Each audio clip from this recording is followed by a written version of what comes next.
doce a sentir, em meu coração, humildemente, vai nascendo o amor. São Francisco de Assis. A fama de santidade que granjeou em vida e perdura até os dias de hoje não decorreu de grandes manifestações de erudição religiosa, que jamais fez questão de possuir, e tampouco de seus milagres, que a tradição alega terem sido muitos impressionantes, mas do seu exemplo de uma vida de completa dedicação ao próximo, dedicação que era animada por uma compreensão profunda, uma sinceridade espontânea, uma simplicidade autêntica em todas as coisas, qualidades banhadas de uma calorosa fraternidade, simpatia e caridade. Mas além da pobreza exterior, comandada expressamente na sua regra primitiva, que proibia os monges até de andarem calçados e possuírem domicílio fixo, Francisco enfatizava a pobreza interior, entendida no despojamento de toda pretensão a aquisições intelectuais e mesmo morais e espirituais, consideradas como formas dissimuladas de obter domínio sobre os outros e como expressões de orgulho e individualismo. Dentro das suas práticas de austeridade era dada atenção especial ao corpo humano, a quem ele chamou de irmão burrico. Como administrador da ordem era benevolente, exuberante e caloroso no trato, almejava uma observância voluntária da regra e quando necessário exigia obediência, mas com doçura, persuasão e humor. Era brando no apontar as faltas de seus companheiros e perspicaz ao encontrar sempre o corretivo mais proveitoso, estimulava a independência, a sinceridade e a criatividade dos irmãos, fomentava a harmonia entre todos e contraindicava grandes exercícios de ascese, era rigoroso sobretudo consigo mesmo. Entre os irmãos era proibida toda observação de hierarquia salvo para com os superiores indicados regularmente para com o Papa, mas eram obrigados a servir uns aos outros a primeira necessidade sem questionamento, incluindo o dever de lavarem os pés uns dos outros como forma de praticar humildade. Não deviam expressar críticas ou emitir julgamentos nem entre si nem dirigi-los para as outras pessoas, nem combater os heréticos, não podiam se envolver em querelas, nem devolver insultos ou agressões físicas. Ao contrário, deviam ser meigos, pacíficos e despretensiosos, gentis e humildes, falando com todos educadamente. Francisco foi o primeiro na história do cristianismo a chamar sua comunidade de fraternidade. 44, 50. São Francisco de Assis, ou Giovanni di Pietro di Bernardone, nasceu na cidade de Assis, na Itália, no dia 5 de julho de 1182. Filho de Pietro di Bernardone dei Moriconi e sua esposa Pica Borlemonte, um rico comerciante, recebeu educação voltada para os negócios. O menino cresceu e se tornou um jovem popular entre os seus amigos, por sua indisciplina e extravagâncias, por sua paixão pelas aventuras, pelas roupas da moda e pela bebida, e por sua liberalidade com o dinheiro, mas mostrava uma índole bondosa. Era nessa época fascinado pelas histórias de cavalaria, e desejava ganhar fama como um herói. Assim, em 1202 alistou-se como soldado na guerra que Assis desenvolvia contra a Perugia, mas foi capturado e permaneceu preso, à espera de um resgate, por cerca de um ano. Ao ser libertado caiu doente, com episódios de febre que duraram quase todo o ano de 1204. Ali se apresentaram as duas afecções que o acompanharam por toda a sua vida, problemas de visão e no aparelho digestivo. Depois de recuperado tentou novamente a carreira das armas, engajou-se em 1205 no exército papal que lutava contra Frederico II, incentivado por um sonho que tivera. Nele apareceu-lhe alguém chamando pelo nome e levando-o a um rico palácio, onde vivia uma linda donzela, e que estava cheio de armas resplandecentes e outros apetrechos de guerra. Indagando de quem eram essas armas esplêndidas e o palácio magnífico, foi-lhe respondido que tudo aquilo era seu e de seus soldados. Animado com a perspectiva de glória, pôs-se a caminho, mas no trajeto teve outro sonho, ou uma visão, onde ouviu uma voz a dizer: quem te pode ser de mais proveito? O senhor ou o servo? Como Francisco respondesse: o senhor, ouviu novamente a voz: então por que deixas o senhor pelo servo e o príncipe pelo vassalo? Confundido, Francisco disse: que queres que eu faça? E a voz replicou: volta para a tua terra, e te será dito o que haverás de fazer. Pois deves entender de outro modo a visão que tiveste. Poucos dias depois, já em Assis, durante uma algazarra com seus amigos, teria sido tocado pela presença divina, e desde então começou a perder o interesse por seus antigos hábitos de vida e mostrar preocupação pelos necessitados. Eleito rei da juventude em um festejo folclórico tradicional, em vez de preparar-se para a entrada em uma vida de casado, como seria o costume, retirou-se para uma caverna a fim de meditar, acompanhado de apenas um amigo fiel, para quem revelou suas preocupações e seu desejo de obter o tesouro da sabedoria e de desposar a vida religiosa. Mas ainda era um período de hesitação. Quando tinha arroubos de devoção e os expressava publicamente, era ridicularizado, tinha pesadelos com uma horrível mulher corcunda, e imaginava que esta era a imagem de sua futura vida de pobreza. 5. Certo dia saiu em um passeio pelos campos nos arredores, e ao penetrar em uma clareira ouviu o som do sino que os leprosos, proscritos pela sociedade, deviam usar para indicar a sua aproximação, e logo se viu frente a frente com o homem doente. Fazia frio e o leproso tinha apenas trapos sobre o corpo. Francisco sempre sentira a repulsa dos leprosos, mas nesse momento desceu de seu cavalo e cobriu o homem com seu próprio manto. Espantado consigo mesmo, olhou nos olhos do outro, e viu sua gratidão, e enquanto ele mesmo chorava, beijou aquele rosto deformado pela moléstia. Mas certa feita entrou para orar na igreja de São Damião, fora das portas da cidade, e ali, diz a tradição, ele ouviu pela primeira vez a voz de Cristo, que lhe falou de um crucifixo. A voz chamou a sua atenção para o estado de ruína de sua igreja, e instou para que Francisco a reconstruísse. Imediatamente voltou para sua casa, recolheu diversos tecidos caros da loja de seu pai e os vendeu a baixo preço no mercado da cidade, e voltou para a igreja onde tivera a sua revelação doando o dinheiro para o padre, a fim de que ele restaurasse o prédio decadente. Ao saber disso, o pai se enfureceu e mandou que o buscassem. Atemorizado, Francisco se escondeu em um celeiro, onde seu amigo lhe levava um pouco de comida. Passado algum tempo, decidiu revelar-se, e diante do povo de Assis se acusou de preguiçoso e desocupado. A multidão o tomou por louco e divertiu-se apedrejando-o.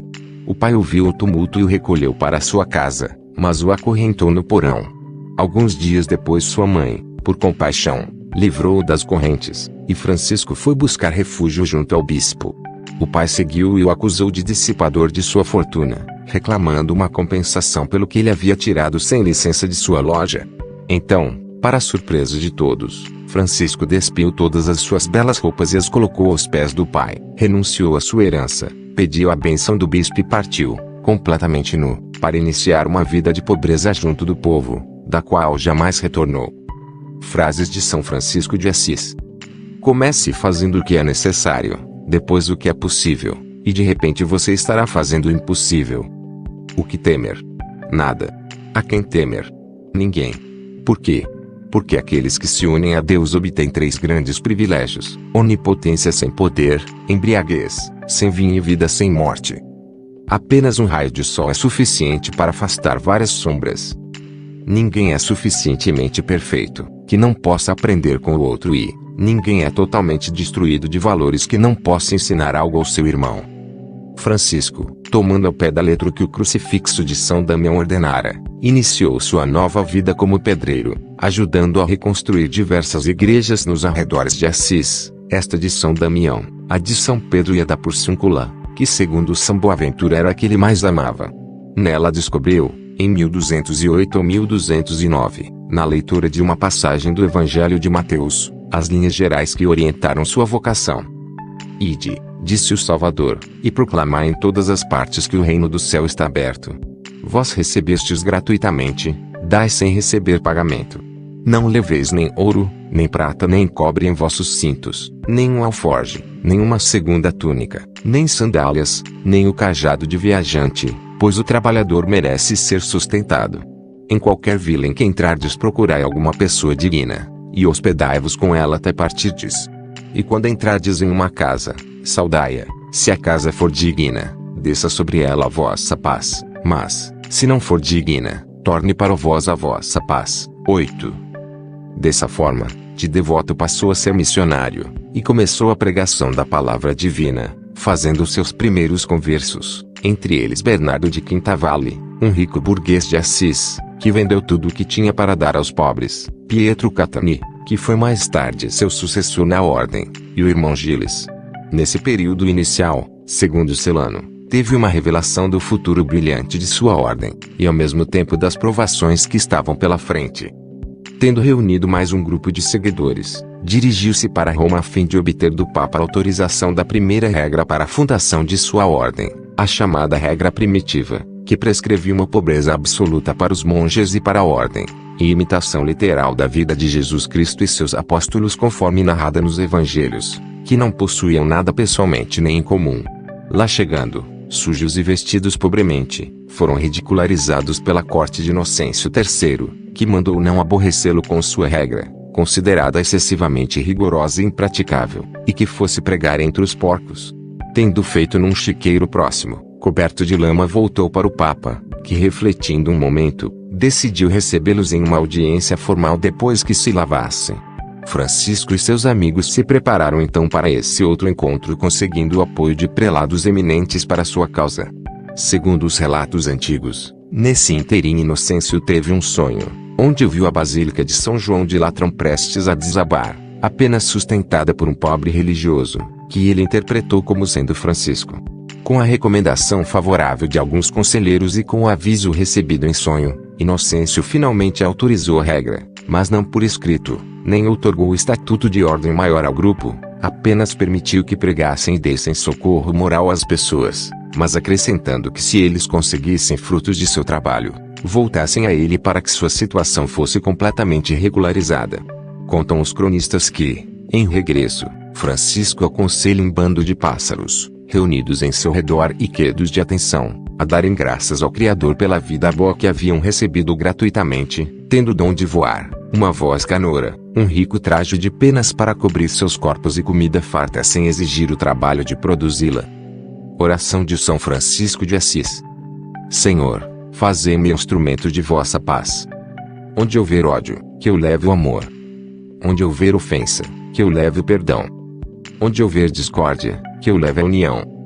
Onde houver dúvida, que eu leve a fé. Onde houver erro, que eu leve a verdade. Onde houver desespero, que eu leve a esperança. Onde houver tristeza, que eu leve a alegria. Onde houver trevas, que eu leve a luz. Ó Mestre, fazei que eu procure mais.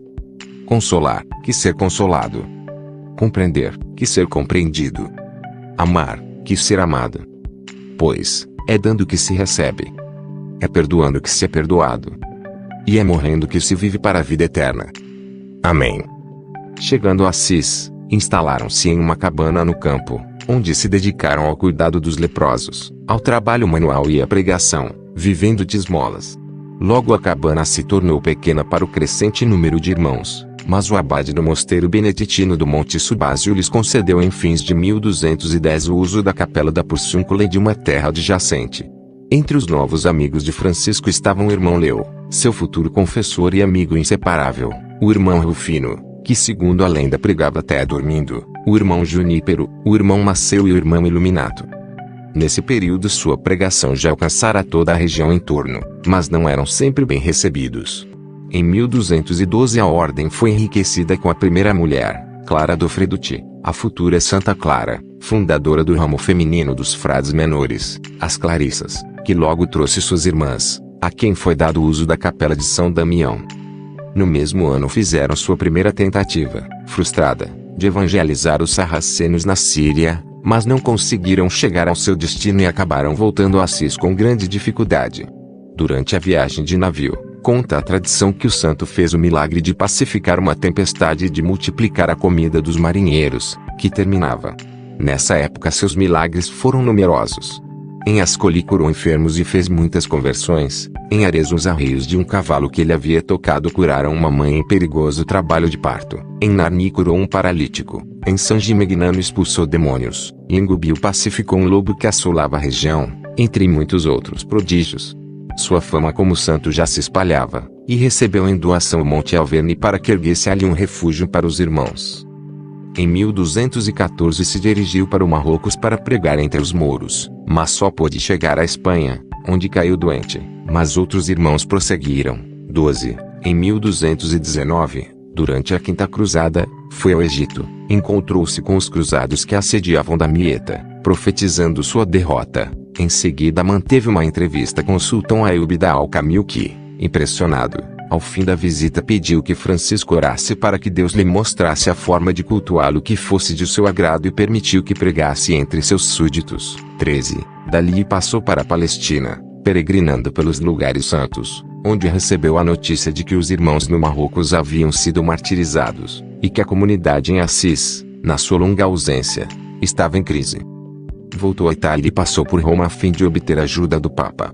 Quando chegou em Assis, viu que seus ideais haviam sido abandonados e reinava grande confusão entre os irmãos. Alguns se haviam tornado vagabundos e se associavam com mulheres. Outros queriam erguer igrejas suntuosas, abandonar o rigorismo da regra inicial, dedicar-se aos estudos eruditos, e pediam favores e privilégios para o Papa. Ao mesmo tempo, a liberdade de pensamento é outorgada pela regra primitiva, que permitia o questionamento de preceitos e ordens percebidos como contrários à consciência, havia degenerado em disputas constantes de opinião entre os irmãos e em desobediência. Pelo menos em um caso a reação de Francisco foi violenta. Em Bolonha, onde o irmão João fundara um colégio, expulsou todos de lá, inclusive os doentes. Depois teve de aceitar, com intervenção papal, várias mudanças importantes.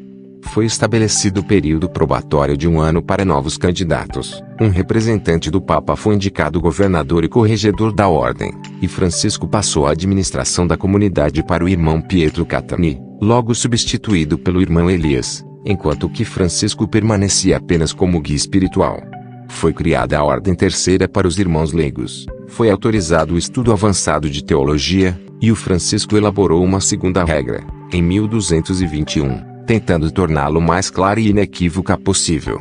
Ainda assim, a segunda regra, também chamada regra anambulada, se revelou ineficaz para a solução da crise, era em essência a mesma, e foi solicitada nova revisão para Francisco, auxiliado pelos irmãos Leo e Bonitiço. Ficando pronto em 1223, aparentemente com poucas modificações novas, o novo texto foi enviado para Roma para aprovação papal, mas recebeu ainda muitos outros ajustes e cortes do cardeal Ugolino e finalmente foi confirmado pelo Papa Honório III, na bula Soleti Annuae, de 29 de novembro de 1223, e por isso é chamada de a regra bulada. O texto da regra primitiva resultou ainda mais profundamente alterado. A maioria das citações do Evangelho e as passagens poéticas foram removidas e substituídas por fórmulas legais. O artigo que autorizava a desobediência de superiores indignos foi excluído, assim como os que prescreviam o cuidado dos leprosos, junto com todas as obrigações de pobreza absoluta. Já não se insistia no trabalho manual e se permitiu que os irmãos usassem quaisquer livros, que naquela época eram raros artigos de luxo. Francisco via a si mesmo como um mensageiro de um mandado divino, crendo que sua regra não podia ser alterada sem traição a Cristo que o inspirava e que era a autoridade suprema a ser considerada, a quem o próprio Papa devia subordinação, mas parece não ter compreendido que Cristo não falava ao Papa nem aos monges, somente ele ouvia sua voz, e assim inevitavelmente sua credibilidade e a propriedade de sua intransigência eram postas em dúvida. 19. Segundo os relatos, a regra bulada só foi aceita por Francisco por força da obediência que devia ao Papa como líder da Igreja, da qual jamais quis afastar-se, mas submeteu-se, com grande pesar, e os seus primeiros biógrafos referem este período como da sua grande tentação, a de abandonar todo o trabalho. Por fim aceitou o fato consumado, e entregando os frutos para Deus, pacificou-se. Vinícius de Moraes, poeta brasileiro, homenageia São Francisco de Assis.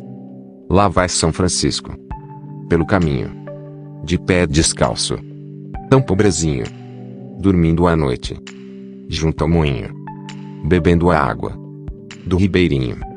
Lá vai São Francisco, de pé no chão, levando nada no seu surrão, dizendo ao vento: bom dia, amigo. Dizendo ao fogo: saúde, irmão. Lá vai São Francisco pelo caminho, levando ao colo Jesus Cristinho, fazendo festa no menininho, contando histórias pros passarinhos.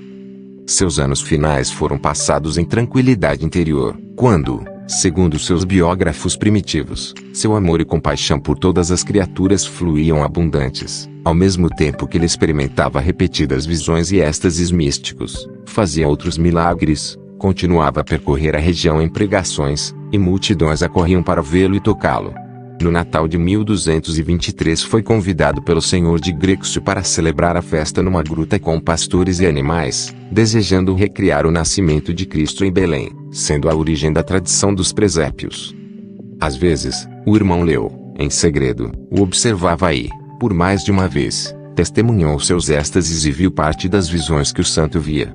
Nos estados contemplativos, eram-lhe reveladas por Deus não somente coisas do presente, mas também do futuro, assim como lhe fazia conhecer as dúvidas, os secretos desejos e os pensamentos dos irmãos. Durante uma dessas meditações, em 14 de setembro de 1224, no dia da festa da exaltação da Santa Cruz, Francisco viu a figura de um homem com 6 asas, semelhante a um serafim, e pregado a uma cruz, e à medida que continuava na contemplação, que lhe dava imensa felicidade mas era sombreada de tristeza, sentiu-se abrirem em seu corpo as feridas que o tornaram uma imitação do próprio Cristo crucificado. Foi, dessa forma, o primeiro cristão a ser estigmatizado, mas enquanto isso lhe trazia alegria, sendo um sinal do favor divino, foi-lhe motivo de muito embaraço e sofrimento físico. Sempre tentou ocultar os estigmas com faixas e seu hábito, e poucos irmãos os viram enquanto ele viveu. Mas eles lhe causavam muita dor e com isso dificultavam seus movimentos, além de sangrarem com frequência. Muitas vezes teve de ser carregado por não poder andar, ou teve de viajar sobre uma mula, o que não era permitido aos irmãos por ser um luxo. Também padeceu de outras enfermidades, ficou quase cego, e as suas dores de cabeça eram terríveis, mas apesar de receber ordem de procurar tratamento, os médicos nada puderam fazer para aliviá-lo. Sentindo a morte próxima e no pôr do sul de 3 de outubro de 1226, depois de ler algumas passagens do Evangelho, faleceu rodeado de seus companheiros, nobres amigos e outras personalidades. As fontes antigas dizem que, nesse momento, um bando de aves veio pousar no telhado e cantou. Logo em seguida, o irmão Elias notificou a todos de seu desaparecimento e divulgou sua estigmatização, até ali mantida em sigilo. Seu corpo foi examinado por muitas testemunhas a fim de comprová-lo, e o povo de Assis e dos arredores acorreu para prestar-lhe sua última homenagem. Doce a sentir, em meu coração. Humildemente, vai nascendo amor. Doce a saber, não estou sozinho.